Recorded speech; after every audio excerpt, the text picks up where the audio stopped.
Our chubby protagonist Haru wasn't having the best time. Bullied constantly by Araya and Ko, he used his neural linker to escape reality. Hiding out in the bathroom, he logged into a fantasy world where he took the form of, well, a pig. But even there, things weren't simple. His crush, the cool and untouchable student council vice president Kuroyuki Hime, was around too. One moment Haru was swinging a tennis racket. In the next moment, the cat girl Kurishima came and pulled him back to the classroom. She wanted him to snitch on the bullies, but Haru, being Haru, managed to spill her food instead and bolted. Back in the virtual tennis court, he discovered his high scores had been crushed by none other than Kuroyuki Hime. She wasn't just playing, she called him to the school lounge. This could be Haru's chance to change his life, both in the virtual world and the real one. Will he take it? The next day, Haru musters up the courage to enter the lounge. As soon as he steps in, he feels all eyes on him. It's clear this place is meant for the older students, and Haru sticks out like a sore thumb. Some boys try to block his way, but suddenly, a familiar voice cuts through the tension. It's Snow, calling from the back, telling everyone to let Haru through. He's her special guest. Feeling a mix of relief and nervousness, Haru makes his way to Snow's table. She hands him a neuro cable, a direct link between their minds. As they connect, Snow transfers a mysterious program to Haru. She tells him that if he installs it, his whole idea of reality will be turned upside down. Excited and curious, Haru doesn't hesitate. He installs the program, which turns out to be called Brain Burst. As soon as it's done, Snow welcomes him to something called the Accelerated World. But their moment is interrupted when Araya, Haru's usual tormentor, shows up looking for trouble. Snow, clever as she is, finds a way to make Araya angry. The bully, fuming, raises his fist to punch Haru. Snow shouts at Haru to yell, "Burst link with her." In a flash, everything changes. Haru finds himself in a strange new place. The whole room has turned blue, and time seems to have slowed down. Snow explains that they've entered the Accelerated World, a special place that all burst linkers like them can access. In this world, she says, their brains work 1,000 times faster than normal. It's like they've stepped into a secret dimension where a single second in the real world feels like ages in here. Snow explains to Haru that he can use this amazing power whenever he's in danger, just like now.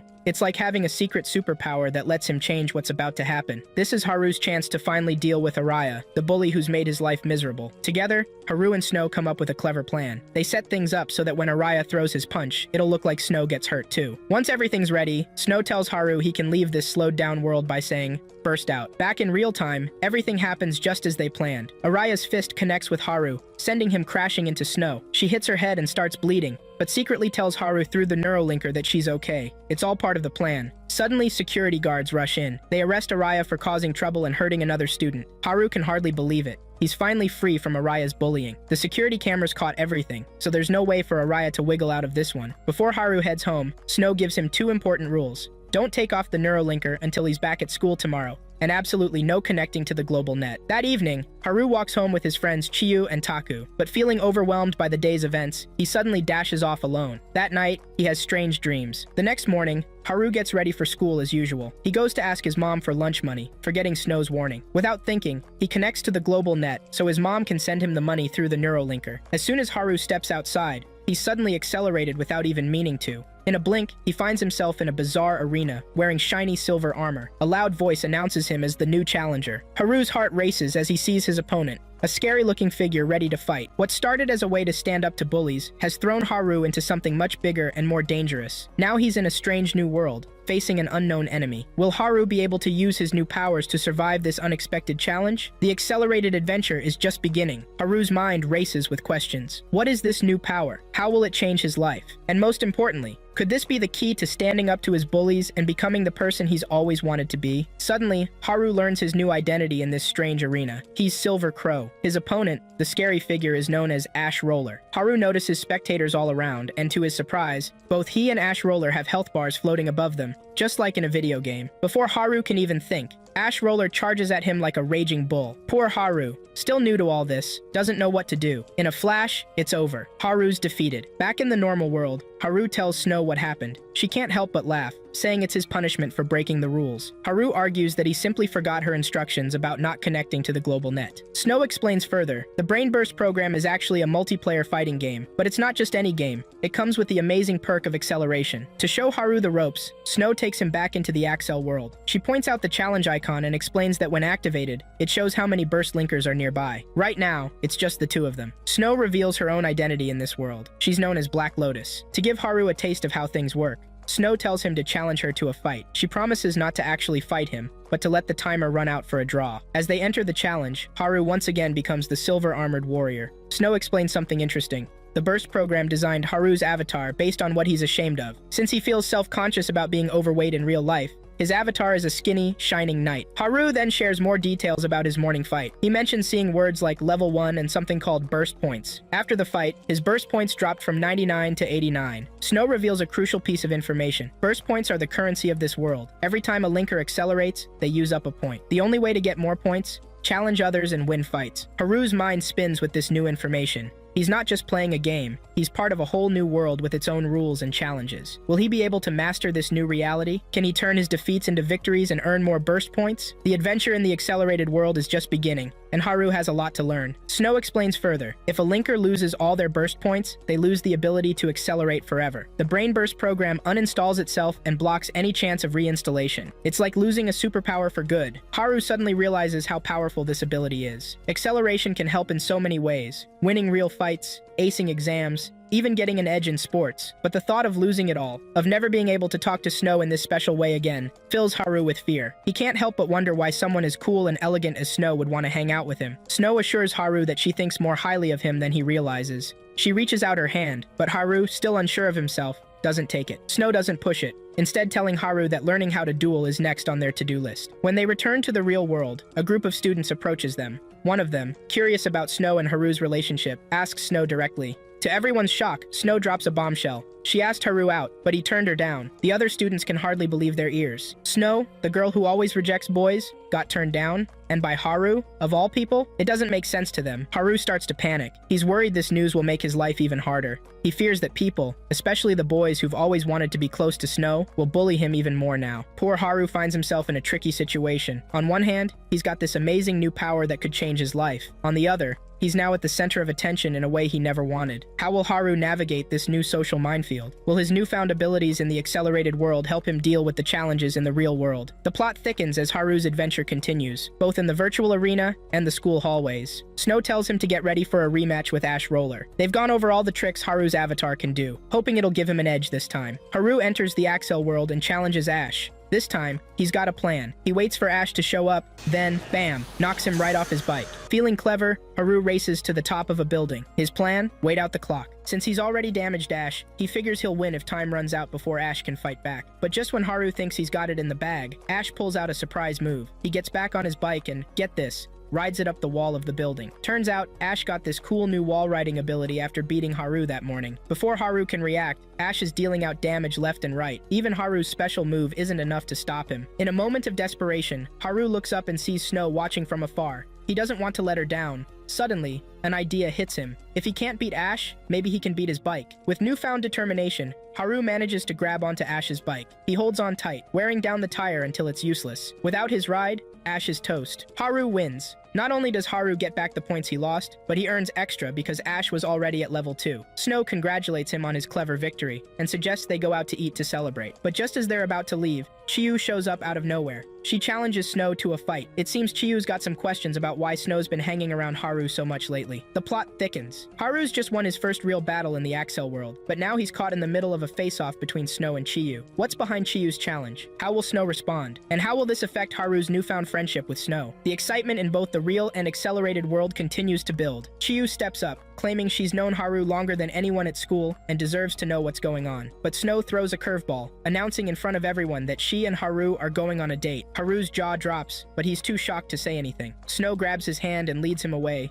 leaving a stunned Chiyu watching them go. As they walk, Snow reveals a surprise. She's actually been interested in Chiyu all along. That's why she got close to Haru in the first place. But when Haru asks why she's interested in Chiyu, Snow keeps that secret to herself. The pair duck into a cafe for drinks, chatting through their neurolinkers. Snow explains the Axel world structure. It's split into 6 big groups called legions. Each legion is led by a super strong level 9 burst linker. These leaders are known as the 6 kings of pure color: blue, red, yellow, green, purple, and white. Snow shares some history too. Brainburst 2039 was released 7 years ago by a mystery developer. Since then, no one's reached level 10 because the game's rules are so tough. To hit level 10, you have to beat other level 9 players. But here's the catch. If you lose once, you lose all your points, and the game uninstalls itself forever. There's no coming back because the program reads your brainwaves. Snow explains why only a few people can use Brainburst. Neurolinkers were invented 15 years ago, and to be a burst linker, you need to have worn one your whole life.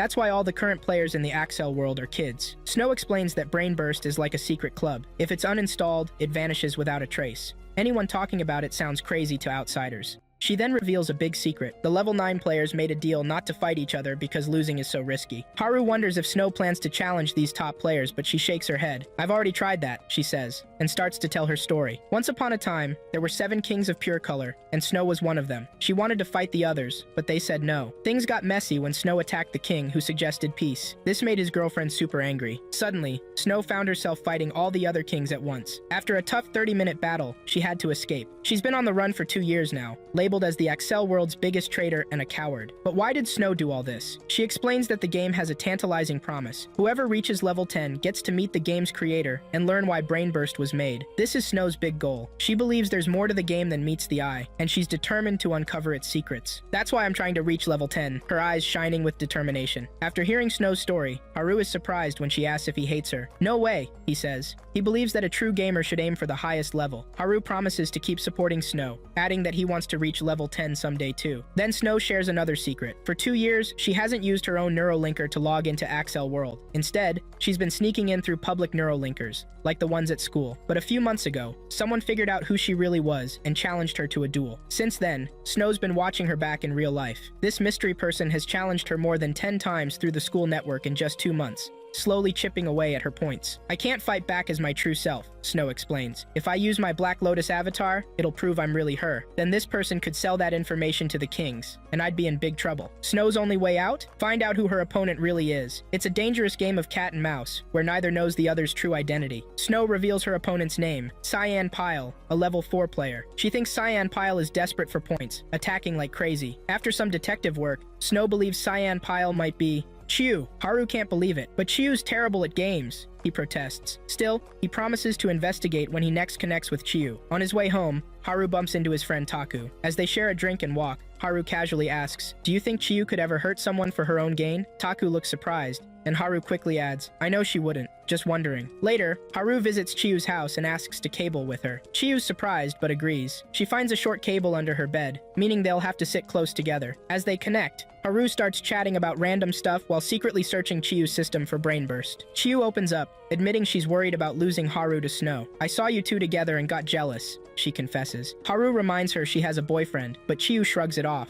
"I just want us, you, me, and Taku, to be friends forever." Haru's relieved to find no trace of Brain Burst in Chiyu's system. He's about to disconnect when suddenly, he spots a hidden backdoor in her files. What could this mean? Haru spots a hidden backdoor in Chiyu's system, but decides not to dig deeper. Someone might be watching, and he doesn't want to tip them off. At least now he knows Chiyu isn't Cyan Pyle. Chiyu tells Haru she's okay with him being with Snow, as long as he's happy. The next day, Snow's waiting for Haru on his way to school. When he mentions cabling with Chiyu, Snow gets weirdly jealous, asking about cable length and how close they were. She runs off when she hears they were in Chiyu's room, leaving Haru confused by her behavior. Later, the school press club corners Haru, asking about his relationship with Princess Snow. Haru denies everything, saying Snow seems to hate him because she's always angry. The press club picks up on the real story. Snow's jealous, but Haru can't believe it. In the restroom, Haru's mind is spinning. Why would someone as amazing as Snow be jealous over him? He doesn't want to get his hopes up. After school, Snow apologizes for her earlier behavior. She hands Haru a cable, suggesting they connect as they walk home. Haru shares what he learned. Cyan Pyle isn't Chiyu,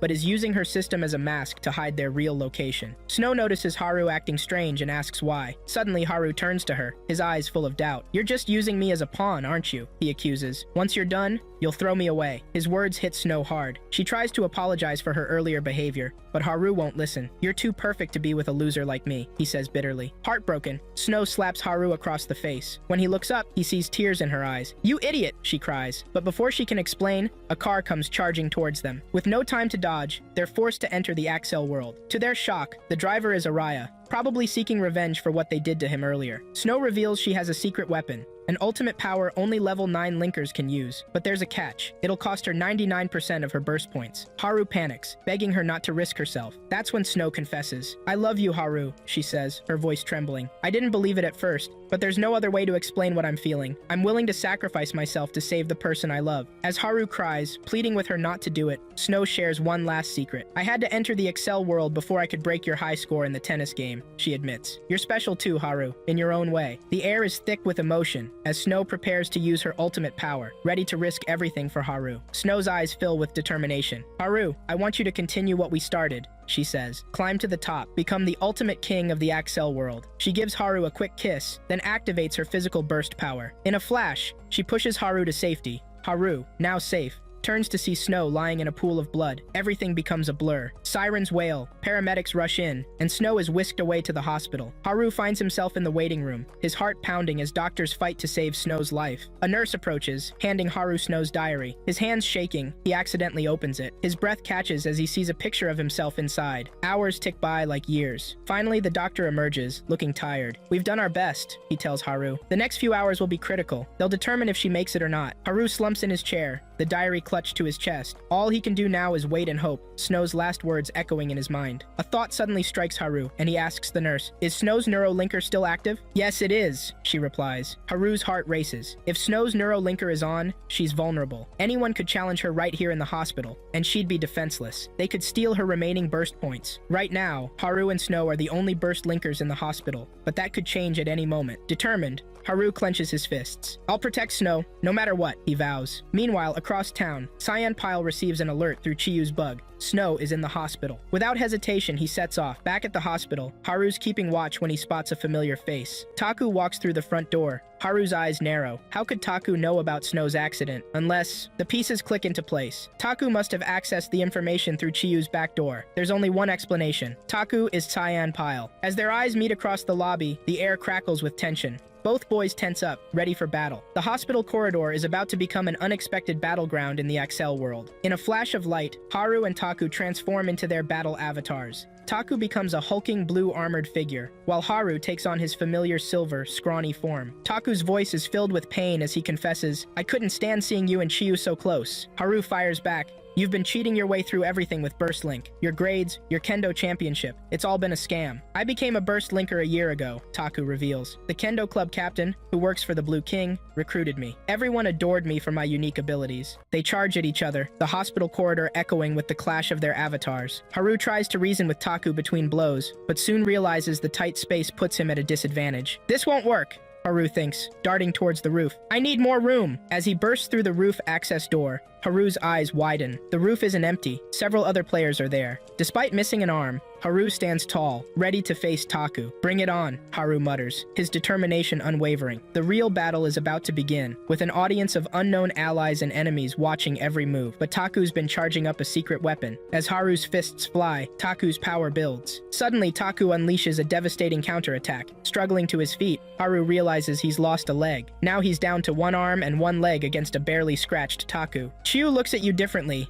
Taku growls, jealousy dripping from his words. "She doesn't see me the way she sees you. That's why you have to go." In a brutal move, Taku pins Haru down and unleashes his gravity attack. Haru plummets through the floors, crashing into the basement. He's alive, but barely. Taku, confident in his victory, turns to the spectators. "Tell the Blue King," he boasts. "I'm still strong. I can take on anyone." In the basement, a battered Haru struggles to his feet. Defeat seems certain. Then, he spots Snow lying nearby. Her words echo in his mind. "Fight till the end." That's what makes a victor. Something stirs within Haru. His avatar twitches, then suddenly, wings burst from his back. The spectators gasp. Taku spins around. This fight isn't over yet. As Haru's wings unfurl, a new chapter in the Axel World battle is about to begin. Haru's the first flying avatar in Axel World history. Taku, furious at being literally looked down upon, readies his ultimate attack. But Haru's not done surprising everyone. He soars higher, then dives towards Taku like a silver bullet. Snow's words echo in Haru's mind. "You'll be the fastest linker in the world someday." In a breathtaking display of speed and agility, Haru dodges Taku's punch and hurls him into the air. Panic floods Taku's voice as he begs, "Don't drop me! I'll lose all my points! My time in Burst Link will be over." Haru's voice is steel as he responds, "You hurt Snow! You used Chiyu! How could you?" Finally, Taku breaks. "You win!" he cries. "You're the victor!" As Taku wriggles free,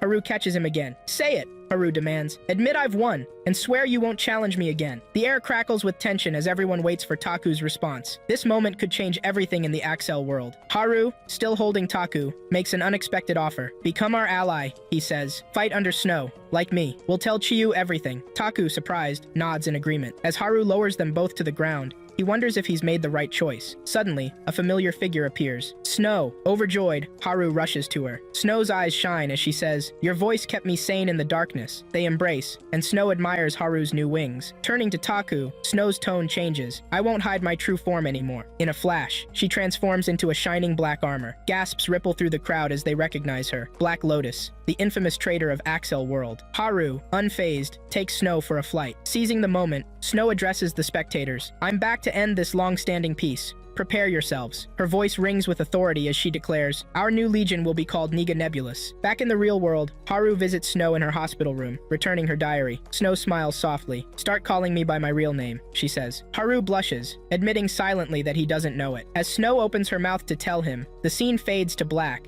leaving us wondering about her true identity. The story continues with unexpected twists and turns. Taku meets with the Blue Knight, bracing for punishment. Surprisingly, the Blue Knight decides to let him off the hook. Later, Haru visits Snow in the hospital. She's still recovering, but her spirits are high. Haru updates her on recent events. "We told Chiyu everything," he says, his voice tinged with regret. "About Burst Link, our lies. She's furious, hasn't spoken to us since." Snow nods, understanding the weight of their actions. Haru continues, "Taku's trying to make amends. He's offered to help me reach level 2 through tag matches." Snow's eyes sparkle with admiration. "You still consider him a friend after his betrayal? That's the beauty of true friendship." Haru smiles. "He's my best friend, and he's even quit the kendo team to focus on this." The scene shifts to the Axel world. Haru and Taku are engaged in intense tag matches. Finally, Haru reaches level 2. Taku beams with pride. "I've got your back until you hit level 4, Taku promises. "It's the least I can do to make up for everything." As they prepare to leave, Haru makes a rash decision. He accepts the level up option before Taku can stop him. Suddenly, Haru's face pales. "Oh no, what's wrong?" Taku asks, alarmed. "Leveling up? It costs 300 burst points."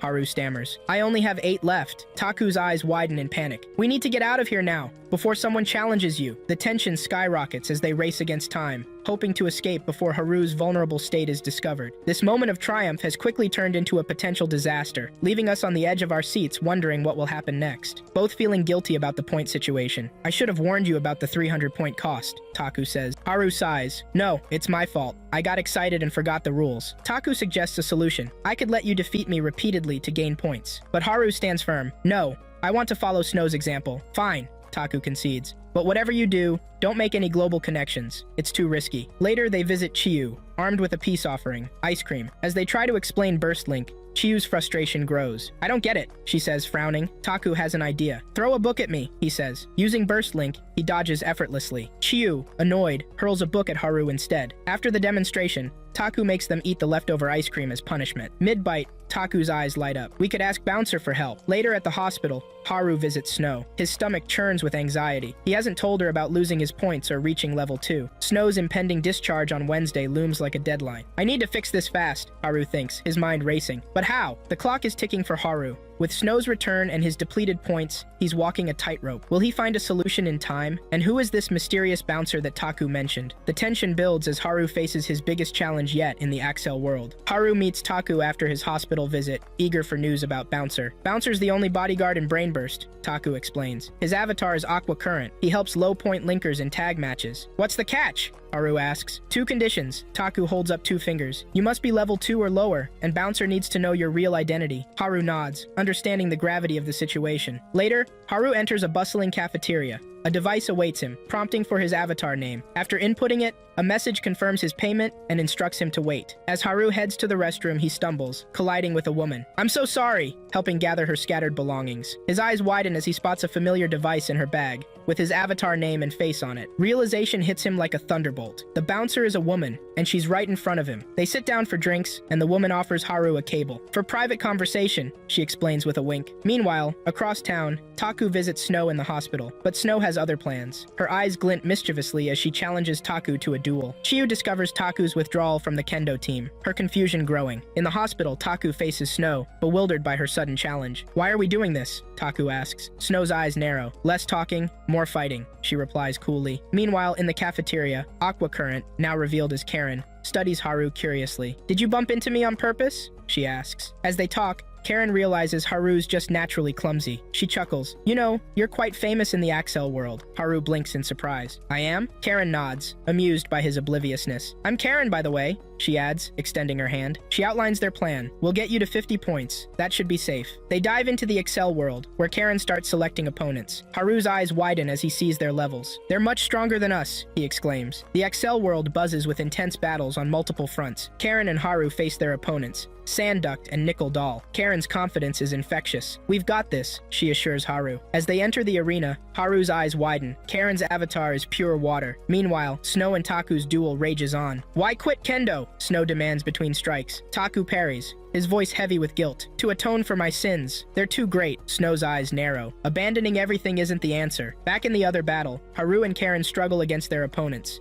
Nickel Doll's electricity proves particularly troublesome. No teamwork! Sand Duct taunts. As Haru fights to break free, memories of Taku flash through his mind. Suddenly, Karen leaps into the electrical currents. Sand Duct and Nickel Doll gasp. She's unaffected. Pure water, Karen explains, her avatar rippling. No particles, no conductivity. Note, while this explanation doesn't align with real-world physics, it's the logic presented in the story. The battles rage on, each fraught with physical and emotional challenges. Can Snow make Taku see the error in his thinking? Haru, empowered by Karen's strategy, unleashes a devastating attack, securing their victory. Simultaneously, Snow's words finally pierce Taku's guilt-ridden armor, convincing him not to give up on himself or his friends. Later, Karen drops a bombshell on Haru. I'm taking all your burst points as payment. She challenges him in the Excel world, but Haru refuses to fight. You're my friend now, he says simply. Karen's stern facade cracks into a smile. I was just testing you, she admits. I'm impressed you consider me a friend. Her eyes grow distant. I had friends once, even a master I cherished. Suddenly her expression shifts. I won't hurt you, Haru, but I am going to take something.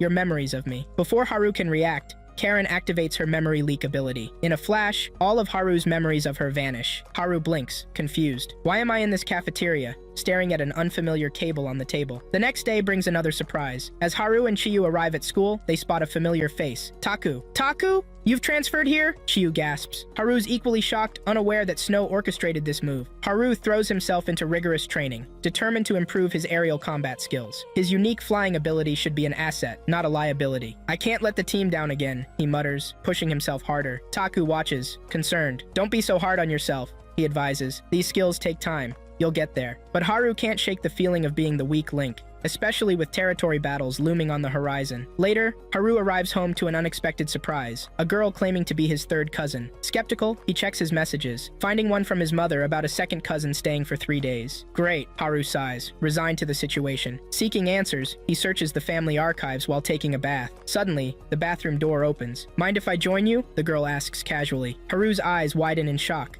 Maybe wait a bit? He suggests weakly. As she enters, Haru notices something peculiar, a tan line around her neck. His mind races. That's from a neurolinker. Are you a new burst linker? He blurts out. The girl freezes. Haru presses on. There's nothing about you in our family records either. The atmosphere in the bathroom grows tense. Who is this mysterious girl? This unexpected encounter adds a new layer of intrigue to Haru's already complex life in the Axel world. As secrets begin to unravel, Haru finds himself facing not just physical challenges in his training, but a potential new player in the high-stakes game of Brain Burst. The bathroom scene takes a dramatic turn as the mysterious girl's facade crumbles. You figured it out, she says, her tone shifting abruptly. I'm Scarlet Rain, and you're in trouble. As she turns to leave, she slips. Haru instinctively catches her. Scarlet's eyes flash with anger, storming out. Panicked, Haru contacts Snow. Who's Scarlet Rain? Snow's voice is tense. The second king of the Red Legion. Why? Before Haru can respond, Scarlet bursts back in. In a blink, they're thrust into the Axel world. Scarlet's transformation is a sight to behold. Red armor envelops her, then expands. More parts materialize, attaching themselves until she resembles a colossal fortress bristling with weaponry. Haru's heart sinks. I'm so outmatched, he thinks, desperately seeking escape. In a desperate move, Scarlet demolishes the entire building, hoping to trap Haru. But her plan backfires as she finds herself buried in the rubble. Haru's relief is short-lived. Just as he starts to relax, a blinding radiation blast erupts from the debris. Scarlet emerges, more formidable than ever. The battle has only just begun. Haru realizes that this encounter could change everything in his Axel world experience. The battle reaches its climax as Scarlet unleashes a barrage of anti-air missiles. Haru's recent training pays off as he gracefully weaves through the onslaught. Seizing an opportunity, Haru charges at Scarlet, but Scarlet's fortress suddenly separates, causing Haru to plummet into the rubble below. Trapped and unable to escape, Haru concedes defeat. Scarlet wastes no time stating her demand. I want to meet your Legion Master Snow, in person. The next day, Haru recounts the encounter to Snow, who listens with growing concern. Why would the Red King want to meet me? Snow muses. Haru shrugs. She promised to explain when you meet. As they discuss Scarlet's battle tactics, Snow's surprise grows. She moved her fortress? That's new. She's known as the immovable fortress, always stationary, focusing on long-range attacks. In a moment of distraction, Snow lets slip a crucial piece of information. Scarlet took over after Snow eliminated the previous Red King years ago. The conversation takes a more personal turn as Snow voices her fears. What if one of you challenges me one day? Haru doesn't hesitate. He moves to Snow's side, taking her hand. I'll never challenge you, he promises, his voice firm. I'll always fight beside you, never against you. This touching moment reveals the depth of Haru's loyalty and the bond between them. Haru and Snow seek out Taku, hoping his analytical mind might unravel Scarlet's motives. Taku ponders, then explains, if Haru hadn't discovered her identity, Scarlet would have likely tried to befriend him over those 3 days. Her goal? Recruit him into her legion. But why? Haru asks. To use the judgment blow, Taku reveals grimly. It's a Legion Master's ultimate ability. One hit, and a member loses all their points and access to Brain Burst. Forever. The gravity of the situation sinks in. Snow decides, we'll meet Scarlet at Haru's place, 4 p.m. today. Later, they arrive to find Scarlet already there, making herself at home. How did you get in? Haru asks, bewildered. Scarlet smirks. Your mom gave me an instance key. As Snow and Scarlet face each other,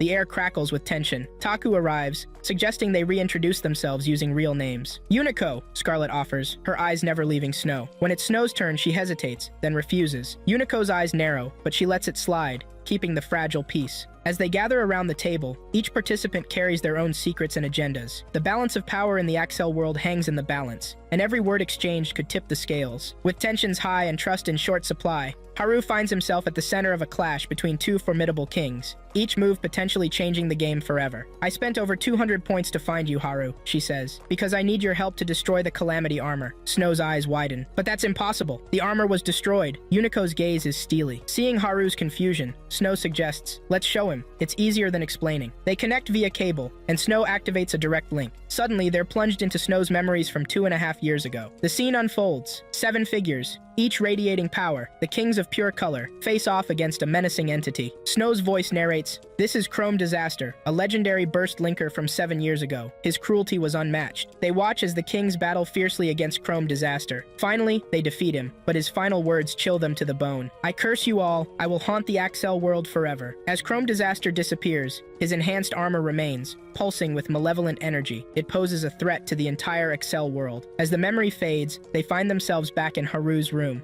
the gravity of the situation sinking in. The stage is set for a new chapter in the Excel World saga, with Haru at its center. As past and present collide, the young Burst Linker must decide how he'll face this legendary threat, and what role he'll play in shaping the future of their virtual realm. The Calamity armor possesses a Burst Linker, who had examined Chrome Disaster's remains. This possessed player wreaks havoc, eliminating several others before being defeated. But it didn't stop there, Snow explains. This happened 3 more times. We thought we'd finally destroyed it for good. Unico's voice is grim. It's back, and it's possessed Cherry, one of my Legion members. The news hits hard. Cherry, once a good-natured player, is now violating the pact between legions. We need to catch him, Unico insists. I can use the judgment blow to end this. She turns to Snow. Help me, and I'll ally with your legion. As they formulate a plan, they decide to reconvene at Haru's place later. Haru can't help but wonder why his home has become their unofficial headquarters. When it's time to leave, Snow unexpectedly announces she's staying. If Unico's not going home, neither am I, she states firmly. The trio heads out for supplies and some downtime. Upon returning, Unico and Snow decide to take a bath together. Haru finds himself tempted to join them, but resists the urge. Later, they engage in some casual gaming,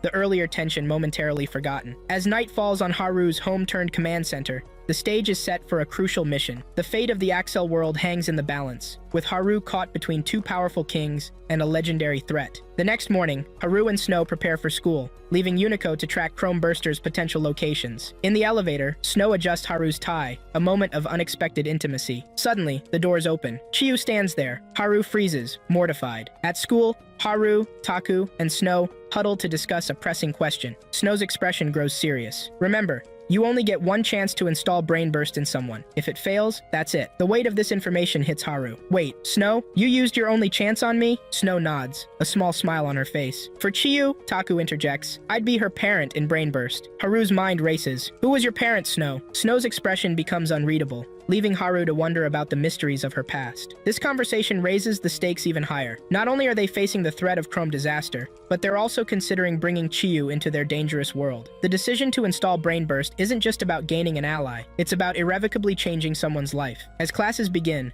Haru finds himself distracted by new questions. During class, Haru pulls Snow into a virtual conversation, his curiosity about her past overwhelming him. "Who was your Brain Burst parent?" he asks. Snow's expression softens, tinged with sadness. "Someone I was once close to. We cared for each other deeply, but now they're my greatest enemy." Haru's eyes widen. "Why don't you go after them? We know each other's real identities," Snow explains. "It's complicated." Sensing her unease, Haru reassures her. "I'll never fight against you, Snow, no matter what." Snow's face brightens, and she moves closer to Haru. "I'm so glad I chose you," she whispers. After school, they part ways to prepare for the mission. At home, Haru finds Unico waiting with an update. Chrome Buster hasn't moved. A question nags at Haru. "Unico, do you hate Snow?" Unico's answer surprises him. "Hate her? No, I'm grateful to her for defeating my predecessor. Without that, I'd never have become the Red King." She continues, admiration in her voice. "Snow's amazing. She's the only one truly playing the game as intended. While others fear reaching level 10, she's determined to see what lies beyond. That's what gaming should be about. Reaching the end, uncovering all the secrets." Haru ponders this perspective. It reveals a depth to both Unico and Snow he hadn't considered before. This conversation sheds new light on the complex relationships within the Axel world. Snow's mysterious past with her parent adds a layer of personal drama to their larger conflict. Meanwhile, Unico's respect for Snow suggests that alliances in this world are more nuanced than they appear. Unico's voice softens with regret. "I blame myself for this mess. Chrome Burster was in my legion, but he craved a challenge. That's why he sought out the Calamity armor." Haru nods, understanding. "You're right about games, though. The joy is in reaching the end, uncovering all its secrets." Their conversation is interrupted as Snow and Taku arrive. Almost immediately, Unico's eyes widen. "Chrome Burster is on the move!" Snow's voice is firm. "We need to access the true battleground of the Excel world." Turning to Haru, she adds, "You're level 4 now, right? You'll need 10 points to enter. Can you spare them?" Haru nods, determination in his eyes. "Unlimited burst? Activate!" Snow commands. In an instant, their surroundings transform into a stark black and white landscape. Haru looks around in awe. "This is different from before," he remarks. Snow explains, "We used to fight in a representation of the real world. This is different." Haru notices something else. "There's no countdown. Welcome to the unlimited field," Unico says with a grim smile. This new environment marks a significant escalation in their mission. The unlimited field, free from the usual time constraints of the Axel world,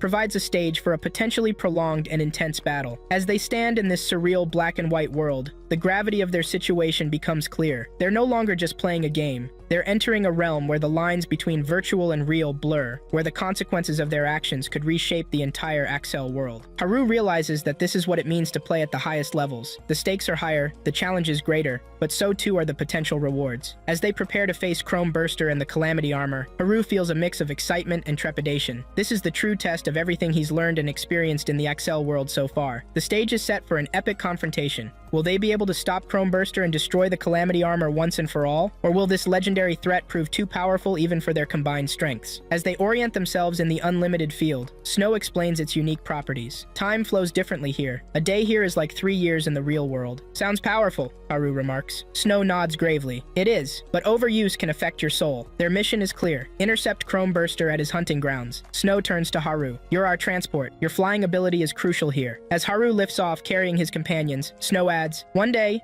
you'll have your major battle here to reach level 9. During their flight, they discuss the Unlimited Field's features. "There are monsters you can defeat for points," Taku explains, "but they're not as valuable as defeating other burst linkers." Unico chimes in. "Many use this place for unrestricted battles." Suddenly, missiles streak towards them. Haru reacts quickly, crash landing the group into a nearby ditch. Before they can recover, they find themselves surrounded. A figure steps forward, the Yellow King. "You!" Unico gasps. The Yellow King's avatar seems to smirk. "Surprised? This was my plan all along." This unexpected twist throws their mission into chaos. The Yellow King's avatar looms over them, his voice dripping with false righteousness. "I'm here to make the Red Legion pay for breaking the pact." But Haru's mind races, piecing together the puzzle. His eyes widen as he realizes the truth. "You're lying," he accuses. "You hid the Calamity armor and gave it to the Red Legion member. This was your plan all along." The Yellow King's demeanor shifts, a hint of admiration in his voice. "Clever boy. Yes, it's all been carefully orchestrated. My goal, defeat the Red King and reach level 10. Unico steps forward, her avatar bristling with anger. "I should be the one to punish my own Legion member. This isn't your place." "Oh, but it is," the Yellow King retorts. his voice cold. Haru, feeling the situation spiraling out of control, suggests, "We should retreat. Let's log out." Snow shakes her head grimly. "It's not that simple, Haru. We can't just leave this world like the others. We need to reach an exit point." Backed into a corner, the group identifies their nearest exit. Their only option, fight through the enemy forces. Yuniko, defiant, taunts the Yellow King. "You miscalculated. You didn't expect Black Lotus to be here, did you? With Snow on our side, we can't lose." But the Yellow King's avatar seems to smile. "Oh, I came prepared." Suddenly, a video plays, showing Snow, as Black Lotus, defeating the former Red King. The brutal scene unfolds before them. Snow's avatar trembles, overwhelmed by guilt. She collapses, unconscious. "So much for your unbeatable ally,"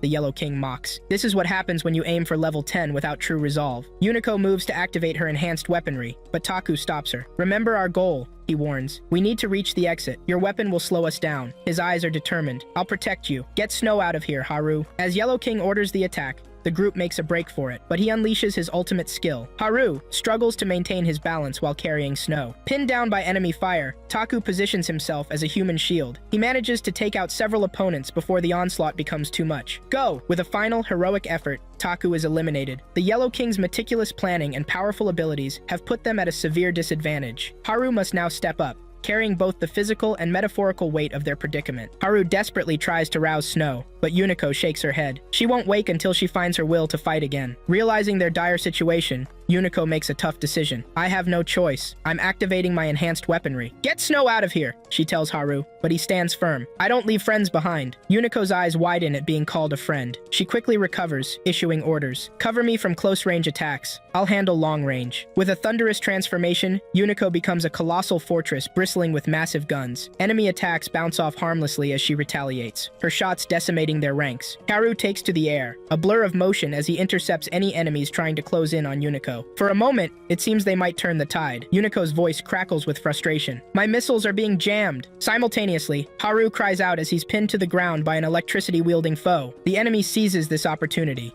They swarm Yuniko's fortress, their combined assault starting to tear through her defenses. "They're trying to drag me out!" Yuniko shouts. Haru is incapacitated. Snow remains unconscious, haunted by her past. Haru, on the ground, shouts at her desperately. He reminds her of her unwavering determination and her promise to overcome any obstacle in her path to level 10. When he calls out her name, Black Lotus, it's like a spark that awakens Snow from her helpless state. With Snow back in action, the tide of battle shifts dramatically. She instructs Haru to ground himself by pushing his hand into the earth, neutralizing the electricity coursing through him. It works like a charm. Snow then springs into action, swiftly taking out the enemies surrounding Yuniko with her razor-sharp blade. Haru, too, defeats his opponent. The Yellow King is furious to see his plans crumbling because of Black Lotus's timely arrival. Snow charges at the Yellow King while tasking Haru with finding and eliminating the person jamming Yuniko's signal. As Haru flies towards the enemy, he narrowly dodges an anti-air missile, thanks to his rigorous training. He takes out the jammer, allowing Yuniko to activate her weapons and wipe out the remaining foes. The climax of the battle unfolds as Snow faces off against the Yellow King. It's a breathtaking sight, the first ever duel between two level 9 linkers in the history of the accelerated world. Snow activates her ultimate weapon, and just as the Yellow King is about to unleash his, something unexpected happens. Chrome Disaster suddenly appears and impales the Yellow King from behind. Everyone is baffled by Chrome's sudden appearance, wondering how he managed to reach their location so quickly. The Yellow King breaks free from Chrome's grip, but the situation takes a horrifying turn as Chrome begins to devour the rest of the Yellow King's crew. The Yellow King hastily orders his remaining minions to retreat, describing Chrome as a rabid dog that has gone out of control. Haru watches the scene unfold, frozen in shock. The terrifying sight of Chrome drains his will to fight, leaving him feeling angry and frustrated with himself. He realizes the irony of the situation, having just moments ago criticized Snow for the same loss of fighting spirit. Now it's Snow's turn to pull Haru out of his mental slump. She understands the root of his fear, the dread of being laughed at if he loses. She's noticed this behavior in their recent territory battles. With genuine care in her voice, Snow reassures Haru that their bond is unbreakable, regardless of the outcome of any battle. She emphasizes that she doesn't care if he wins or loses. What matters is their connection. Snow's words act like a powerful tonic, reigniting Haru's fighting spirit. With renewed determination, he charges towards Chrome. Side by side, Haru and Snow stand united, ready to face the monstrous threat before them. Suddenly, Yuniko surprises everyone by firing at both Snow and Chrome, knocking them down. Confused, Haru questions her actions. Yuniko reminds him bluntly that they're all enemies, in case he's forgotten. She warns Haru to take Snow and leave, threatening to eliminate them both once she's done with Chrome. Despite Haru considering Yuniko a friend, She dismisses his sentiment as naive. As Unico approaches Chrome for the final blow, she hesitates, unable to deliver the execution. Chrome seizes this moment of weakness and knocks Unico to the ground. Snow then reveals a crucial piece of information to Haru. Unico isn't evil, just confused. The shocking truth is that Cherry is Unico's parent, explaining her reluctance to finish him off. Snow urges Haru to help Unico, insisting that she's now their ally, whether she admits it or not. Springing into action, Haru rushes to save Unico just as Chrome is about to devour her. Unico is stunned by Haru's intervention. Haru shouts passionately that they are allies and that he never abandons his friends. He reminds Unico that she alone has the power to free Cherry from his curse. Chrome, sensing danger, begins making long jumps towards the exit. Unico, now fully aware of the situation, declares they must stop Chrome from escaping. Rising to the challenge, Haru promises to restrain Chrome, giving Unico the chance to do what's necessary. The air is thick with tension as they prepare for this crucial moment that could change everything. Haru chases after Chrome, quickly realizing that Chrome is using wires to connect himself to buildings, enabling his impressive long jumps. Thinking fast, Haru positions himself in front of Chrome, tricking him into attaching a wire to Haru's back. This clever move forces Chrome to crash into a building. But Chrome isn't done yet. He attaches himself to Haru once more. Seizing the moment, Haru powers up and soars into the sky. As they fly, he hears Cherry's voice, talking about his desire for strength. Haru scolds Cherry for letting the armor take control. In a daring move, Haru makes a sudden U-turn and delivers a powerful blow to Chrome's head, sending him crashing to the ground. The impact is enough to break Chrome's hold. The sinister armor falls away. Unico approaches Cherry and, with a heavy heart, delivers the final blow that removes him from the Brain Burst program forever. After this intense moment, Unico opens up about her past. She reveals that she met Cherry at an orphanage school where she was a loner. Cherry was the first person to befriend her and introduce her to the Brain Burst game. Determined to succeed, Unico worked tirelessly and soon surpassed Cherry, her mentor. However, her intense focus on the game made her neglect their real-life friendship. She had no idea about Cherry's personal struggles, which ultimately made him vulnerable to the disaster armor. Unico's story adds a layer of poignancy to the situation, highlighting how virtual achievements can sometimes come at the cost of real-world relationships. It's a bittersweet revelation that underscores the complex dynamics between the characters and the game world they inhabit. Haru encourages Unico, telling her she now has a second chance to mend her relationship with Cherry in the real world. Just then, Taku and Snow arrive. Taku explains he's back because he used up his 1-hour revive time. Suddenly, the world around them transforms into a lush, green environment. Snow explains that these transitions happen periodically. The team checks their inventories for the Calamity armor, but it's nowhere to be found. They breathe a collective sigh of relief, confident that they've finally eliminated the dangerous artifact. As they prepare to leave, Haru sees a fleeting, devouring message flash before his eyes. He dismisses it as a mere twitch, but unbeknownst to him, a small red spot has appeared on the back of his armor, a detail that could have significant implications. Days pass, and Haru continues to excel in his duel games, growing more confident with each victory. One evening, he returns home to find Unico waiting for him. She shares some news. There's no concrete evidence to prove Yellow King hid the armor, so he'll likely escape punishment. She also mentions that Cherry has found his real relatives and will be moving to another town. However, their relationship is improving, and they plan to stay connected through other VR games. Haru, in a gesture of friendship, offers Unico her pick of VR games from his collection. Touched by his kindness, Unico presents Haru with a bunch of cupcakes. As Haru eagerly devours the treats, he's overcome with emotion, shedding tears of joy. The scene opens with Chiyu preparing to install the Brain Burst program. She ensures she's connected to both Haru and Taku. Taku, concerned, asks if she's absolutely certain about her decision. Chiyu confidently affirms her choice. As the installation begins, tension builds. To everyone's surprise, especially Haru and Taku,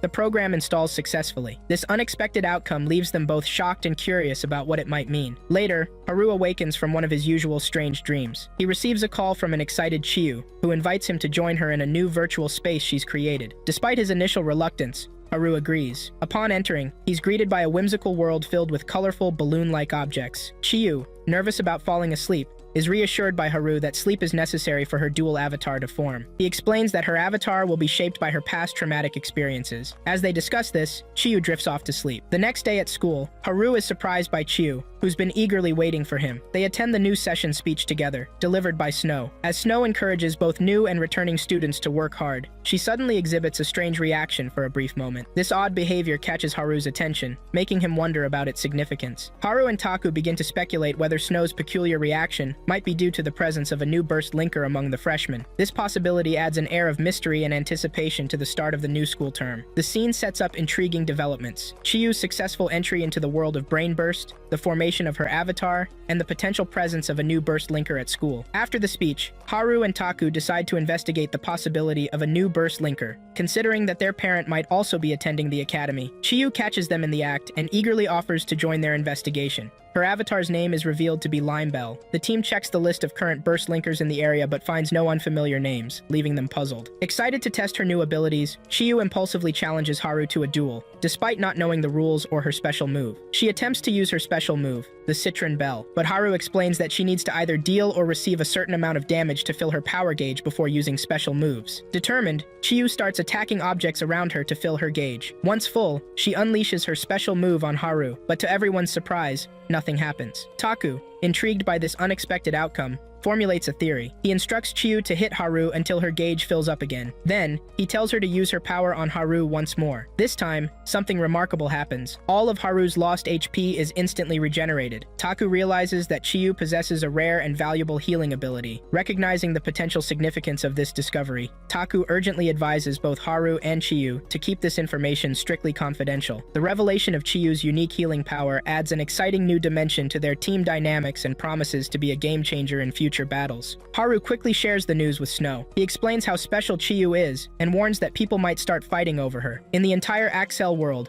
only 2 healers have ever existed. One of them got fed up with all the attention and left. The other is now a king, but Snow keeps their identity a secret. This means Chiyu and this mystery king are the only healers left in Axel world. Snow doesn't want to tell Haru who the other healer is to avoid temptation, but Haru promises he'll never leave Snow. She agrees, and claims Haru as her own. Snow then asks Haru to invite Chiyu for a meeting. Haru wonders what Snow wants to tell Chiyu, and hopes things don't go badly. At the same time, Chiyu tells Taku she's joining their group. After Haru's chat with Snow, she announces she's going on a week-long trip to Okinawa. This means Haru will be in charge while she's away. Snow makes an exciting offer. If Haru can protect all their territories during her absence, she'll grant him any wish he wants. Haru's mind starts racing, thinking about what he might ask for if he passes this test. Just as Haru is leaving the hallway, he stumbles and bumps into a guy. The stranger helps Haru up. He's a new student and looks pretty cool. That night, Haru and Taku brainstorm how to protect their territories while Snow is away. Haru thinks Chiyu will be a game changer in their fights. The next day, Taku joins the kendo club practice. He wins his first match easily, even without using his special powers. Haru spots the new guy from yesterday among the competitors. His name is Numi. He's up next to fight Taku. The match kicks off, and Numi smoothly dodges all of Taku's attacks. Haru hears Numi whisper "burst," but when he checks the list of nearby players, Numi's name isn't there. Without breaking a sweat,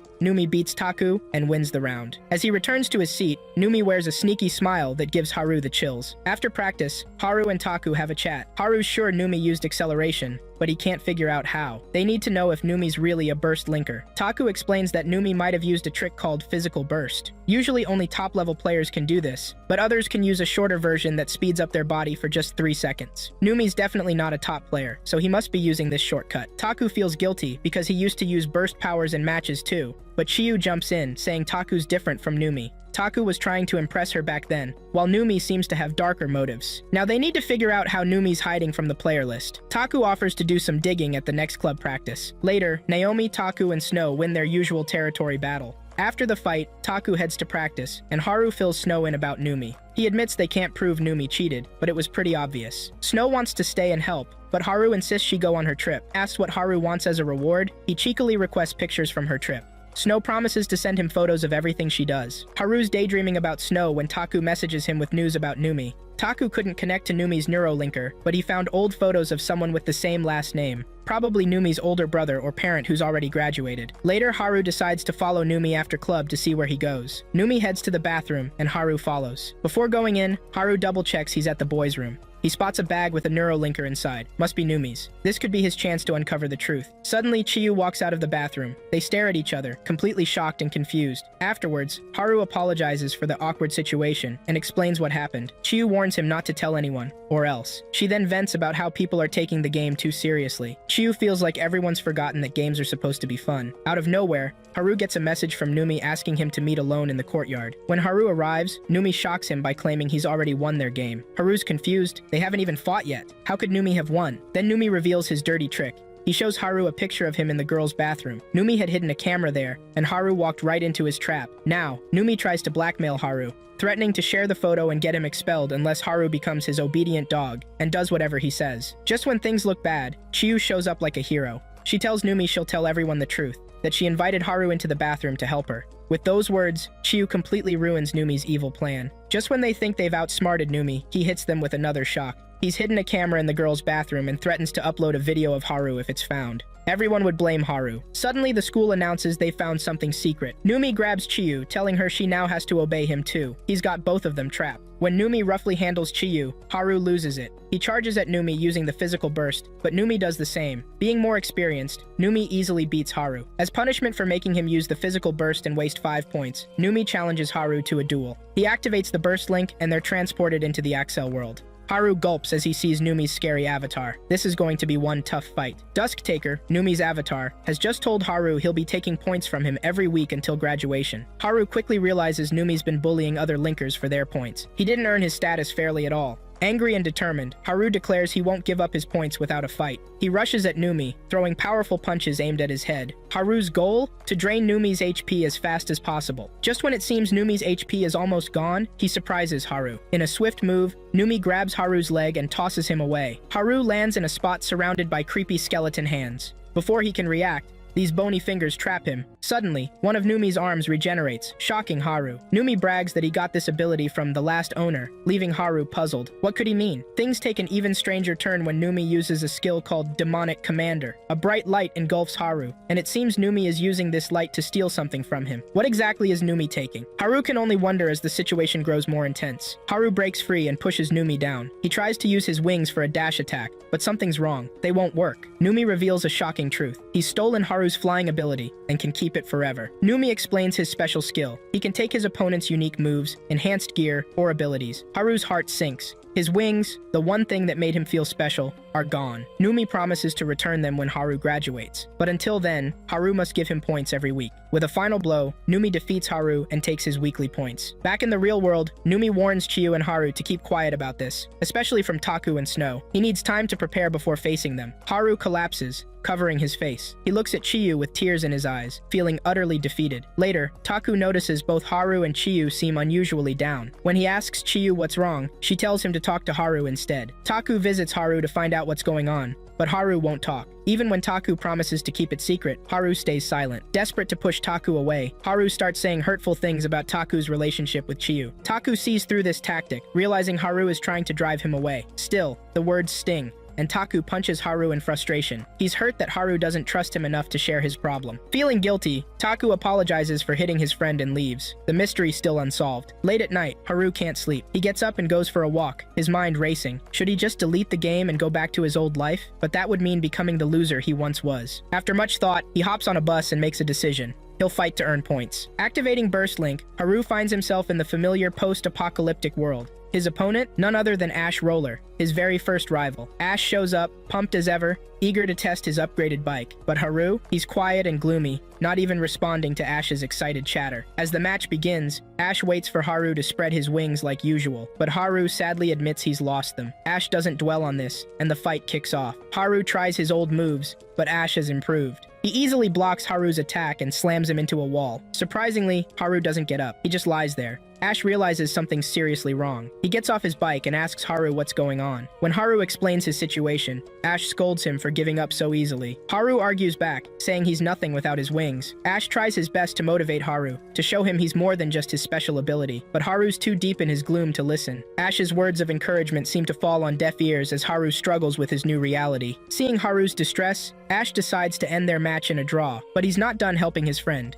He tells Haru to meet him at 9 p.m. in the unlimited neutral field. Curious and desperate for any solution, Haru agrees. When 9 p.m. rolls around, the two meet as planned. Ash surprises Haru by offering him a ride on his bike. Their destination? The old Tokyo Tower. Ash explains he's taking Haru to meet someone special, his parent in the game world, once famous throughout Excel World. As they reach the tower, Ash shows off his wall climbing ability, driving his bike straight up the side of the structure. Haru holds on tight, amazed by this feat. When they finally reach the top, Haru's eyes widen in surprise. There's an entire building perched atop the tower. A woman in a chair emerges to greet them. Her presence is both calming and intimidating. She introduces herself as Skyraker, her voice filled with warmth and wisdom. "It's an honor to meet you, Haru," Skyraker says, her words filled with genuine respect. Haru is taken aback. Why would this legendary player be honored to meet him? As he stands there, confused and intrigued, he can't help but wonder, could this mysterious Skyraker hold the key to regaining his lost wings? Or perhaps she might show him a new path altogether. After introducing Haru to Skyraker, Ash prepares to leave. Haru's confused. Why would someone from the Green Legion help him? Ash teases, hinting at a possible defection, then bids farewell to his parent and rides off. Once they're alone, Skyraker drops a bombshell. She can't help Haru get his wings back. Haru's heart sinks, but Raker quickly adds that she can teach him something even better: how to fly without wings. Intrigued, Haru listens as Raker explains she's been watching him for a while. She tells him that his real-life experiences and decision-making shaped his avatar and gave him his flying ability. The wings, she says, were just a visual representation of this innate skill. Haru's mind reels at this revelation. His wings were just for show? He had the power to fly all along? He argues, insisting the burst link system gave him his abilities. But Raker shakes her head. "Everything we can do in this world," she explains, "depends on our willpower." To demonstrate, she reveals a shocking truth about her wheelchair. It has no controls. She's moving it with the power of her mind alone. As Haru tries to process this information, he begins to see the burst link world in a new light. Could it be that the limits he thought existed were all in his head? Is he capable of more than he ever imagined? Raker's words open up a world of possibilities for Haru. Maybe losing his wings wasn't the end, but the beginning of a new journey. One where he'll discover the true extent of his abilities and the power of his own will. Skyraker introduces Haru to a mind-blowing concept: the incarnate system. She explains it as image powers, the ability to make things happen through sheer willpower. This system is what allows her to control her wheelchair with her mind, and it's the key to Haru flying without wings. Raker shares her own story, revealing that she once cut off her own legs in a desperate attempt to fly, but she only managed to leap high, never achieving true flight like Haru. Her tale drives home the point that Haru's ability to fly comes from within, not from his wings. Excited by this new perspective, Haru agrees to learn. Raker warns him it'll take time, but he's determined. They decide to rest for the night, with Raker promising to share more about her past and her legion. The next morning, Haru's training begins in dramatic fashion. Raker pushes him off the tower. After respawning, Haru realizes his task: climb the towering structure. The clay surface gives him an idea. He'll punch his way up. As Haru climbs, he battles strong winds, clinging to the tower with all his might. Just as he nears the top, feeling victory within reach, the world suddenly shifts. The transition catches him off guard, and he plummets back down. This setback is just the beginning of Haru's journey to master the incarnate system. Each fall teaches him something new about his own abilities and the power of his mind. Changing his mindset, he visualizes punching through the metal and succeeds. Snow's encouraging words about his uniqueness further motivate him. By the 6th day, Haru's progress is remarkable. During a break, he reflects on Raker's tragic backstory. Raker, desperate to fly, believed her legs were holding her back. She convinced her best friend Snow to cut them off. Despite Snow's reluctance and the emotional pain it caused, Raker manipulated her into doing it. Raker sacrificed her greatest weapon, her legs, in pursuit of flight. Tragically, Raker later realized she had reached her limit and would never truly fly. This revelation came too late, leaving her with regret and the loss of her powerful legs. Haru's mind races with thoughts as he pushes himself to the limit. With a final burst of energy, he leaps the last few meters to reach the tower's top. Grateful, he thanks Raker for her guidance. Raker smiles, saying she's taught him all she can, but she has one last gift: her wings. This special tool, called the Gale Thruster, will help Haru soar beyond his current limits. Later, Haru and Raker meet in person at a cafe. They use a cable to transfer the Gale Thruster to Haru. When Haru tries to express his gratitude, Raker brushes it off with a modest, "Don't mention it." Before they part ways, Raker tells Haru he's a good person and encourages him to fight for what he loves. Haru, in turn, suggests that Raker try to patch things up with Snow, hinting at a past relationship. Haru gratefully accepts Raker's wings, promising to return them when he's finished. Back at school, he keeps to himself, avoiding both Taku and Chiyu. He's set on defeating Numi alone. Later, while Haru is practicing on the field, he's suddenly pulled into the Axel world. Just before this happens, he notices Taku activating something. At first, Haru thinks Taku is challenging him to a duel, but then he realizes the truth. Taku isn't after him at all. He's challenging Numi. Haru finds himself as a mere spectator in an unexpected showdown between Taku and Numi. Taku confronts Numi, accusing him of cheating excessively. Numi, furious at being forced into a duel, threatens to hurt Taku and steal his burst points. Taku then reveals he knows Numi has Haru's wings, information he got from Ash. He apologizes to Haru for not realizing this sooner. Haru, watching from the sidelines, cheers for Taku. Numi, however, remains confident. As the match begins, Taku traps Numi in an enclosed area, thinking he's got the upper hand. But Numi has a surprise. He reluctantly reveals a power he didn't want to show, a mind technique that Haru recognizes. Haru warns Taku to end the fight quickly, but it's too late. Numi easily knocks Taku down and breaks through the walls Taku thought were impenetrable. Numi boasts that this technique is known only to the 7 kings and their allies. Haru wonders how Numi learned it. Gloating, Numi tells Taku he'll now become his dog, obeying his every command, even in the kendo club. As Numi prepares to defeat Taku and take his points, Haru desperately intervenes. He bows down, begging Numi to take his points instead of Taku's, hoping to save his friend from a cruel fate. Numi accepts Haru's offer. Haru quickly tells Taku to switch the match to Battle Royale mode. As Numi approaches to eliminate Haru, Haru surprises him by grabbing his leg and throwing him off balance. Haru then activates the mind technique, shocking Numi, and manages to cut off one of Numi's arms. Numi, not ready to give up, reveals another trick. He flies up and rains fire down on Haru, boasting that this attack continuously damages the environment while regenerating his power. He believes this makes him invincible, but Haru disagrees. He activates Raker's wings and leaps towards Numi, cutting through him again and leaving him badly wounded. Still, Numi wants to test whose willpower is stronger. They charge at each other, with Haru grabbing Numi and pushing him towards the ground. Numi thinks Haru plans to crash them both, but he's in for a surprise. Taku, who has been preparing his special move, meets them halfway. He drives his large spear into Numi, sending him crashing to the ground. Haru declares that Numi can't win against their combined strength and moves in to finish him off. But suddenly, Chiyu appears and uses her power to heal Numi. This unexpected turn leaves both Haru and Taku stunned, wondering why Chiyu would help their enemy. While walking through town, Snow spots something that reminds her of Haru. The girls decide to split up and explore the market separately, promising to buy souvenirs for each other. Megumi is thrilled, seeing this as a chance to connect with Snow. But Snow's solo adventure takes an unexpected turn. She's suddenly pulled into the Axel world, challenged to a duel.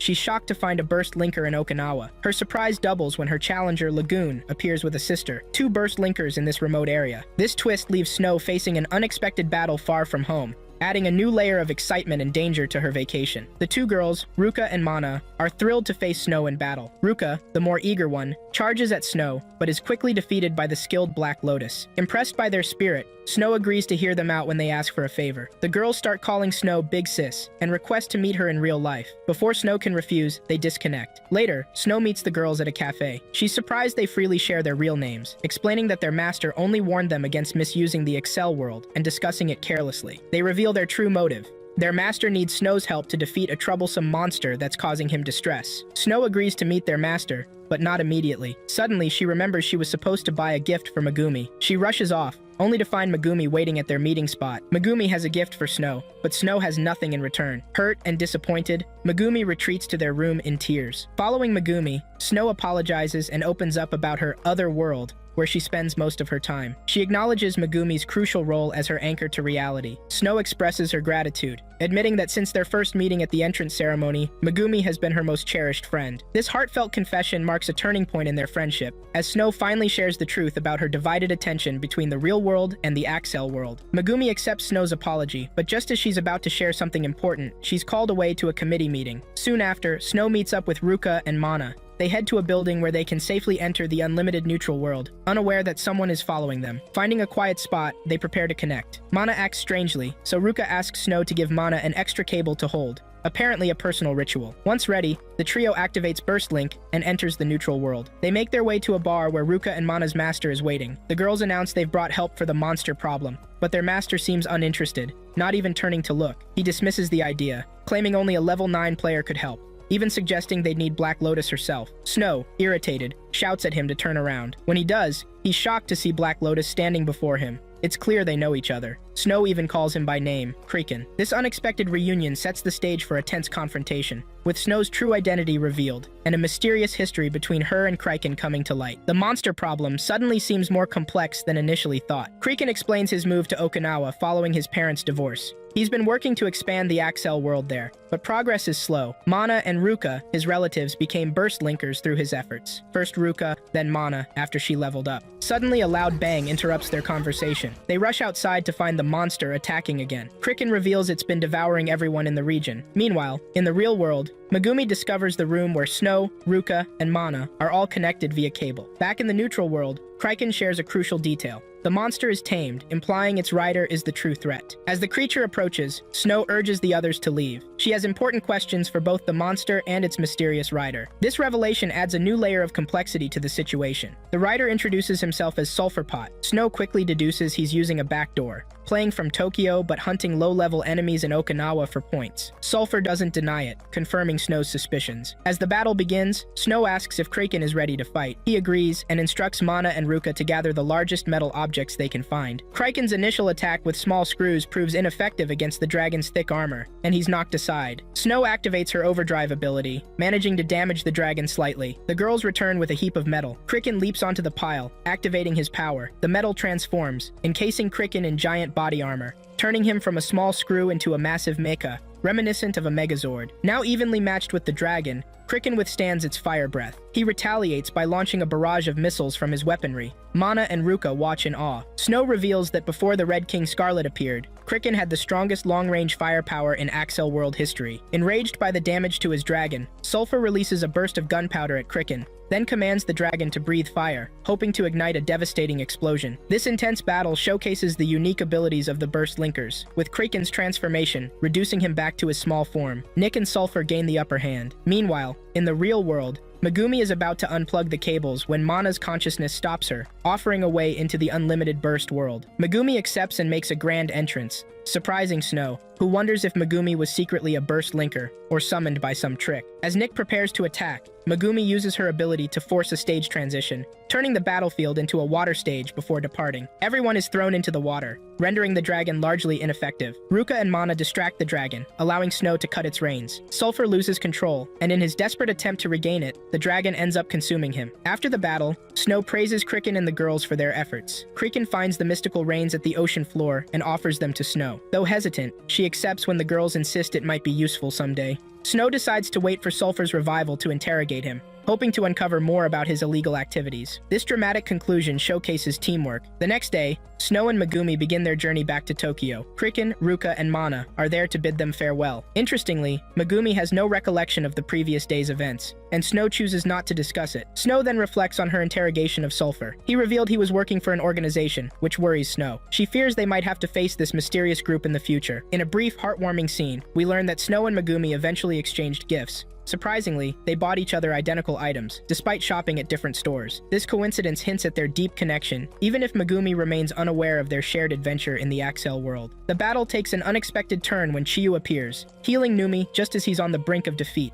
Numi's taunts enrage Haru and Taku. Taku, blinded by anger, charges at Numi but is swiftly defeated. Seeing his friend fall, Haru's fury intensifies. The dormant calamity armor within him begins to manifest, transforming his silver armor into a dark red and surrounding him with a menacing aura. Despite this dramatic change, Numi remains unperturbed. Haru attacks, and his first punch startles Numi. They engage in a fierce exchange, neither willing to yield. Chiyu's pleas for them to stop fall on deaf ears. The fight only ends when the timer forces them to log out of the burst world. Back in the real world, Haru's anger persists. He sets out to confront Numi physically, but Taku intercepts him. Taku, while also furious, urges Haru to control his anger. He emphasizes the need to calm down and strategize, warning against falling into Numi's trap. This intense sequence highlights the escalating conflict with Numi, the emergence of Haru's darker powers, and the struggle to maintain control in the face of overwhelming anger. It also underscores the importance of strategy and self-control in their ongoing battle against Numi's machinations. Haru and Taku finally meet Chiyu in a secret spot, away from prying eyes. They confront her about joining Numi, wondering if she was threatened. Surprisingly, Chiyu insists it was her own choice. The boys are skeptical, even asking if she's wearing a hidden microphone, but Chiyu stands firm. She's acting on her own free will. Feeling cornered, she dashes away before they can press further. That evening,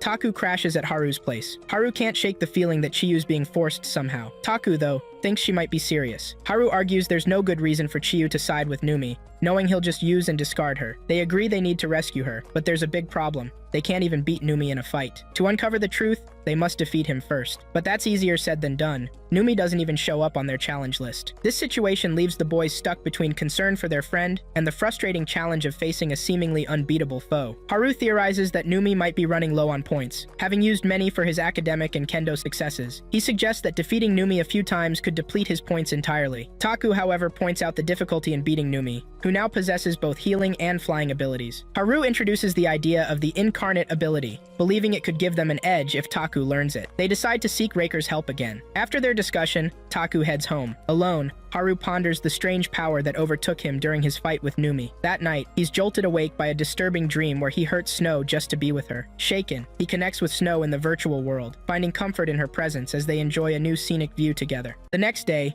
Haru and Taku meet again. Taku's research reveals that the incarnate ability is a closely guarded secret, known only to a select few, including the Seven Kings and likely their master. Later, Haru faces an interview with a teacher about the camera incident. He denies any involvement. Afterward, a student lures him to the roof and punches him, accusing Haru of spying on his girlfriend in the bathroom. The accusation spreads quickly. Haru finds himself under constant scrutiny, with students staring and whispering wherever he goes. Even in the dining hall, everyone avoids sitting near him. Despite the familiar feeling of being ostracized, Haru remains determined not to let the situation break his spirit. A malicious email campaign begins, asking students to suggest the worst nickname for Haru. Taku, receiving the email, deletes it immediately, feeling heartbroken for his friend's ordeal. Meanwhile, Haru reaches out to Yuniko, requesting a meeting for himself and Taku. Yuniko, always eager to see Haru, agrees. As Haru and Taku head to meet Yuniko, Haru confides in Taku about falling into Numi's trap and accidentally seeing Chiyu in the bathroom. Taku, rather than being angry, sympathizes with Haru and criticizes the teacher's hasty interrogation. At the restaurant, they find Yuniko waiting. When Haru explains they want her to teach Taku the incarnate system, Yuniko becomes furious. She moves them to a private room for discretion. Once secluded, Yuniko scolds Haru for discussing such sensitive matters openly. She questions how he learned about the incarnate system, and Haru reveals Numi as his source. Yuniko initially hesitates to help, but anticipates they'll remind her of the debt she owes for their past assistance. Yuniko agrees to teach Taku about the incarnate system, but she's on a tight schedule. She only has 30 minutes before she needs to rush back to her dorm. But here's the cool part. In the Axel world, those 30 minutes stretch into 20 whole days. Yuniko thinks this should be plenty of time for Taku to learn everything he needs to know about the incarnate system. With everyone ready and excited, they activate the unlimited burst. In a flash, they're whisked away into the Excel world, ready to begin their intense training session. As they reach the snowy area, she begins to explain the ins and outs of the incarnate system. Turning to Haru, she asks him to show off what he's learned so far. Haru gives it his best shot, but Yuniko isn't impressed. "Your technique is still pretty weak," she says, calling him a newbie. She then reveals that there are 4 key techniques in total. With a grin, she demonstrates the first one, attack range boost. Next up is the movement speed enhancement. She mentions 2 more, power increase and armor toughening, but admits she can't pull off these last 2 herself. The group watches in awe as Yuniko showcases her skills, making the complex system seem almost magical in the snowy landscape. Haru, despite being called a beginner, listens intently, eager to improve his abilities. Yuniko explains why she can't use all the techniques. "You only learn incarnation techniques that fit your dual avatar," she says. "These skills weren't made to beat enemies, but to face your own weaknesses. That's why you should only use them when someone uses them against you." After this eye-opening lesson, it's time to get down to business with some training. Taku decides to open up about his past and his dual avatar's origin. "In middle school, I was bullied badly," he confesses. "The older kids on my kendo team always picked on me." He points to the rod on his avatar, explaining, "This comes from what I wanted back then.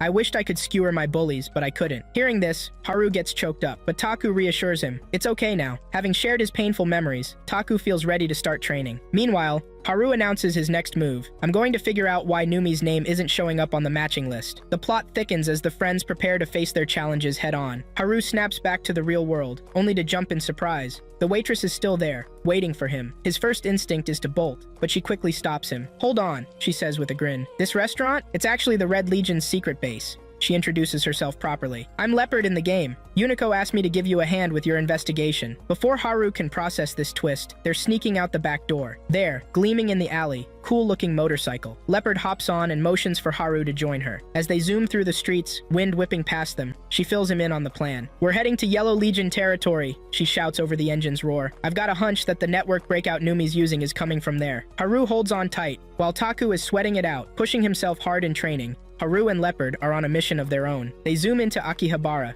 the heart of Yellow Legion territory, and duck into a cozy dive cafe. Squeezing onto a single chair, Leopard leans in close to Haru. "When you dive in," she whispers, "use the Akihabara BG tag at the access gate." Haru nods, feeling like a spy in a movie. In a blink, they're in the virtual world. "Welcome to the only neutral ground in all of Akihabara," Leopard says with a wink. They weave through the crowd, heading straight for the matchmaker. Leopard takes the lead, quizzing the matchmaker about the mysterious player who's vanished from the match list. To their surprise, the matchmaker looks relieved. That guy? He's been nothing but trouble. We'd love to get rid of him. Haru's heart races as he asks the big question. What's this player's name? The matchmaker leans in, his voice low. They call him Rust Jigsaw. Haru and Leopard exchange glances. They've got a name now, but something tells them their adventure is just beginning. Haru's eyes widen in surprise when he hears a name different from what he expected. He quickly tells the matchmaker about another person on the same network, but with a different avatar name. This revelation raises alarm bells. They can't let things continue like this. Leopard, thinking on her feet, comes up with a plan. She decides to use Haru as bait. When the maker asks about Haru's identity, Leopard reveals an exciting truth. He's none other than the famous Silver Crow from Niga Nebulous. Seeing an opportunity, Leopard and Crow join forces. They're betting on one thing. Rust will surely show up once he learns Crow is around. You see, news of Haru losing his flying ability has spread like wildfire.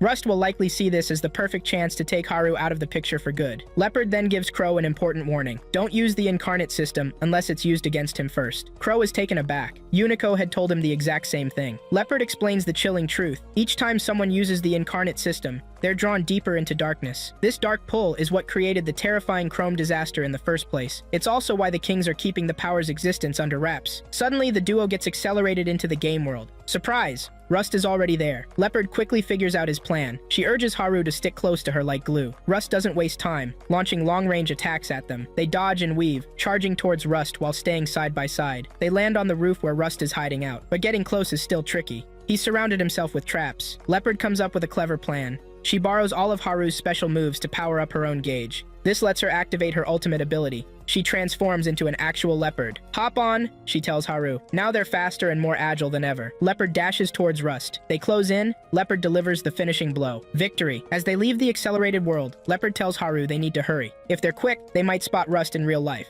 She dealt some serious damage to his right arm, which should be visible in the real world too. They rush outside the dive cafe. Haru scans the crowd and spots someone who might be Rust. He's about to chase after him when a lady selling something stops him to chat. In that split second, Rust disappears into the crowd. Later that evening, Haru and Taku swap stories about their day. Haru explains how he got a good look at Rust's back and gave all the details to the matchmaker. Now they're hoping this description will be enough to finally identify their mysterious opponent. The next day at school, Taku pulls Haru aside with some worrying news. Numi and Chiyu have teamed up, and they're unstoppable. They've got a perfect win record, with Numi crushing opponents like they're nothing. Taku's getting nervous. Maybe Snow isn't as prepared for this as they thought. They need to step up their game before Saturday. It seems Numi has become even more powerful than they imagined. Later, Haru decides it's time for a heart-to-heart with Chiyu. He heads to her house, claiming he has something important to discuss. Chiyu lets him in, and Haru notices right away that she's stopped going to her club training. He tries to reason with her, worried that she's letting the game take over her real life. But Chiyu doesn't seem bothered. She's riding high on her newfound popularity in the Axel world. She assures Haru that she's following Numi by choice. Just because I obey him in the game doesn't mean I'll do it in real life, she says confidently. Haru listens, his heart sinking. There's nothing more he can say. As he turns to leave, he makes a quiet promise, both to himself and to Chiyu. I'll defeat Numi,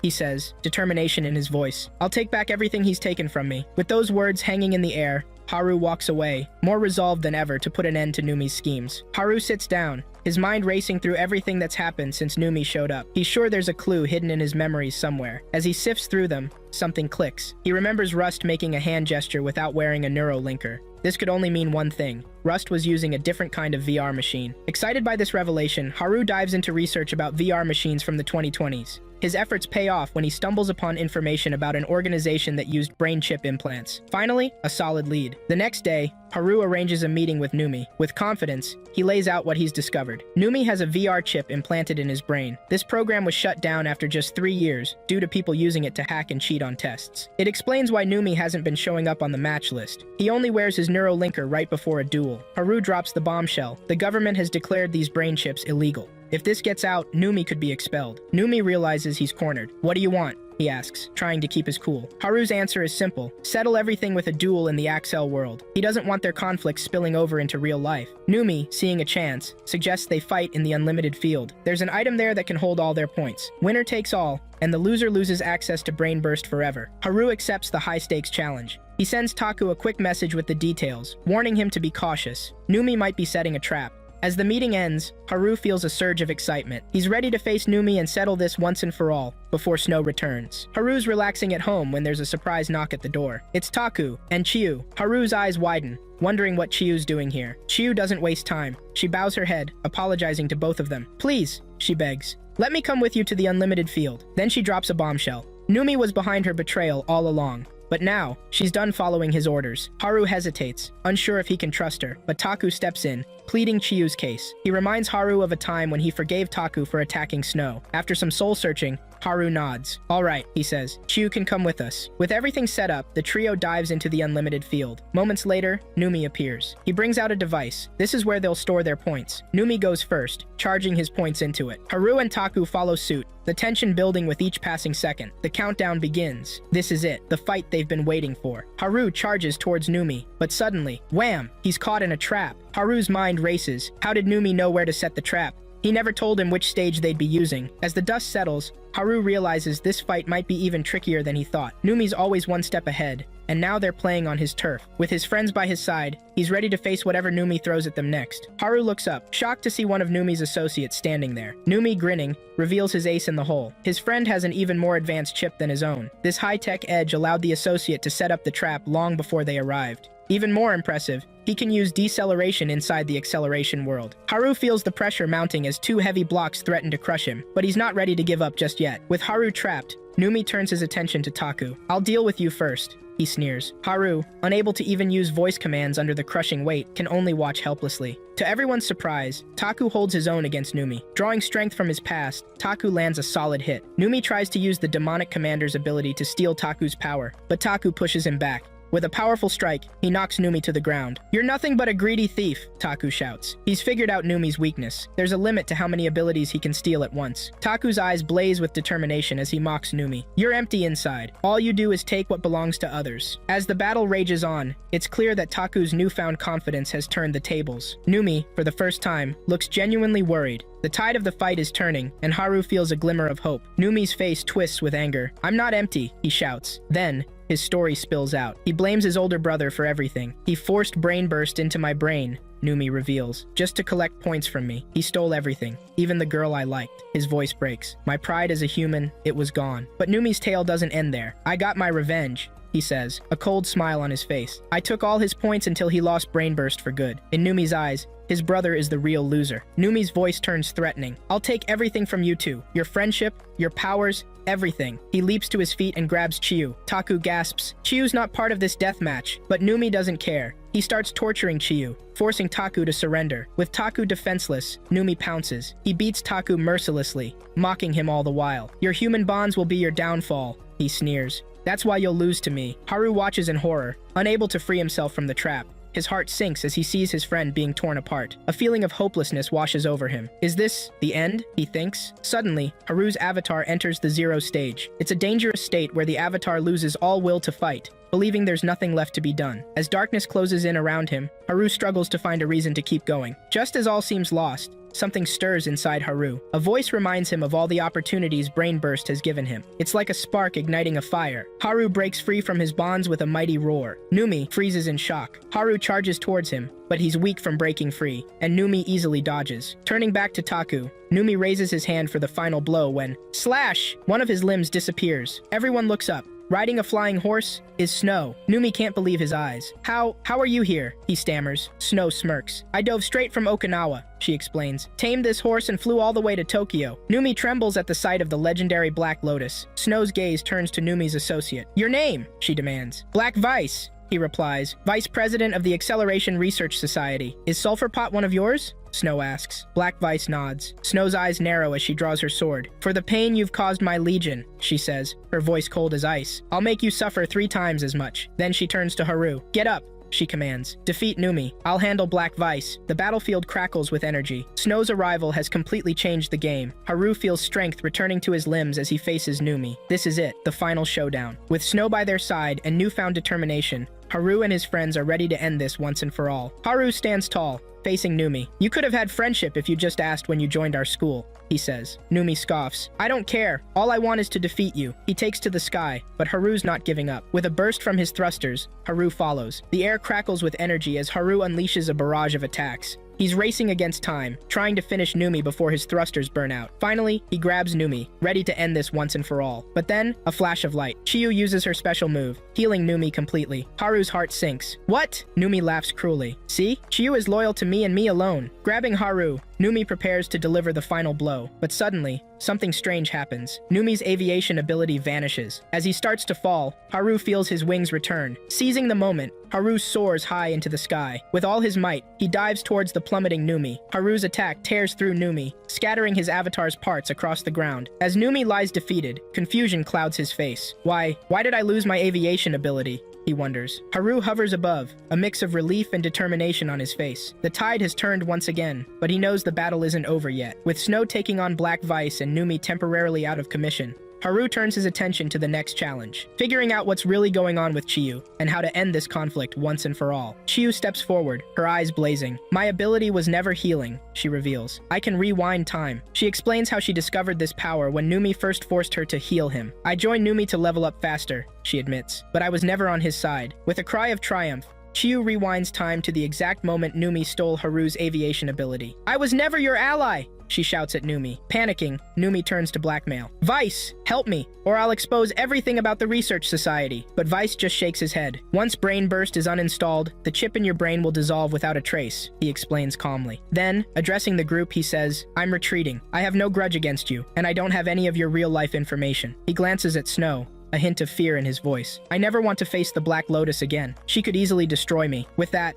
Vice vanishes before Snow can make a move. Numi, now alone and defenseless, starts to beg. Please, Haru, don't eliminate me. I can't lose Brain Burst. But Haru doesn't argue. He simply steps forward and ends it all. As the dust settles, Snow congratulates Taku and Haru. Well done, both of you. Then she drops a bombshell. Chiyu was the one who told me everything that was happening. The boys' jaws drop in surprise. They turn to Chiyu, seeing her in a whole new light. As the realization of her clever plan sinks in, a mix of emotions crosses their faces. Relief, gratitude, and a newfound respect for their friend. The battle is over, but it's clear that this experience has changed all of them. As they stand together in the virtual world, there's a sense that their real-world bonds have grown stronger than ever. The group shares a moment of joy before logging out and returning to the real world. Back in reality, Haru and Taku turn to Chiyu. We couldn't have done it without you. Chiyu's eyes well up with emotion as she hugs them both tightly. I love you guys so much, she whispers. A few days later, Snow returns to Tokyo. Haru meets her at the train station, his heart racing with excitement. They head to her place, eager to catch up on everything that's happened. As they talk, Haru mentions how Raker helped him. Snow's face lights up. I'm so glad she was there for you. Suddenly, Snow stands up and moves closer to Haru. Without a word, she wraps her arms around him in a comforting embrace. I'm sorry I wasn't there when you were going through all of this alone,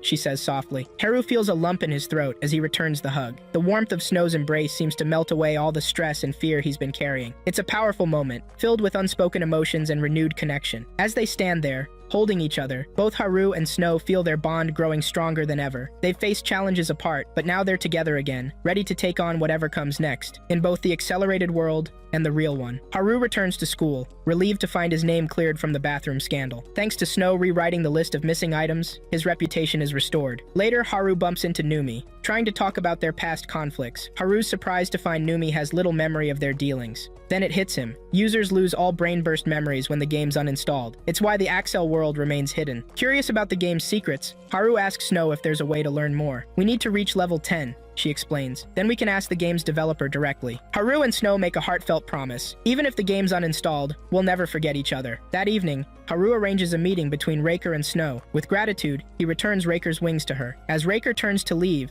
Snow finds her courage. Wait! She calls out, tears streaming down their faces. Snow and Raker run into each other's arms. They've missed each other so much. In this emotional moment, we learn their real names. Snow is Sachin, and Raker is Fuko. As the season draws to a close, Haru reflects on their journey. As long as we have the will, he narrates, humans will always move forward. The scene fades, leaving us with a sense of hope and the promise of more adventures to come. In both the Axel world and the real one, Haru and his friends have grown stronger, their bonds deeper. Whatever challenges lie ahead, they'll face them together, armed with the power of friendship and the determination to keep moving forward.